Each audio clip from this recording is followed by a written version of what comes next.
ഞാൻ വളരെ ചെറിയ പ്രായത്തിന് ഭയങ്കര ഫിലിം ബഫായിരുന്നു. ടീൻസിലൊക്കെ മമ്മൂക്ക വാസ് ലൈക്ക്, ഞാൻ അദ്ദേഹത്തിന് നേരിട്ട് കാണാൻ ആ സമയത്ത് തലശ്ശേരി അതിരാത്രത്തിൻ്റെ ഷൂട്ടിങ്ങിന് വന്നപ്പം, സോ ഞാൻ ഇന്നും ആ വിഷ്വൽ ഇമേജ് എനിക്ക് ഓർമ്മയുണ്ട്. He was wearing those black Ray-Ban glasses with black ഒരു ജേഴ്സിയും ജീൻസൊക്കെ ഇട്ട് മമ്മൂക്ക കാറിൽ വന്ന് ഇറങ്ങുന്നതും ഇപ്പൊക്കെ ജനസമുദ്രമാണ് കാണാൻ. സോ അങ്ങനെ ഒരു മെമ്മറി നിന്നാണ് തുടക്കം. മമ്മൂക്കൻ്റെ കൂടെ സ്ക്രീൻ സ്പേസ് ഷെയർ ചെയ്യാന്ന് പറഞ്ഞാൽ ഏതൊരു ആക്ടർക്കും ഓണർ മാത്രമല്ല ലേണിംഗ് എക്സ്പീരിയൻസ്.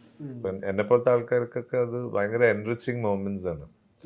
അദ്ദേഹത്തിൻ്റെ പെർഫോമൻസ്, അദ്ദേഹത്തിൻ്റെ ഹൗ ഹി ഹാൻഡിൽസ് ക്യാരക്ടേഴ്സ്, പിന്നെ നമ്മൾ കൂടെ അഭിനയിക്കുമ്പോൾ ഉള്ള ആ ഒരു നമ്മളെ ഒന്ന് മോൾഡ് ചെയ്യുന്നത് എങ്ങനെ, അദ്ദേഹത്തിൻ്റെ പെർഫോമൻസിലൂടെ he'll mould his costars and how he makes you very relaxed and comfortable. Nervous ആയിരിക്കും മമ്മൂക്കൻ്റെ മുമ്പിലൊക്കെ ഡയലോഗ്സ് ഒക്കെ ഉണ്ടാവും, പക്ഷേ അതൊരു മാജിക്കൽ ബോണ്ടിങ് ആണ്.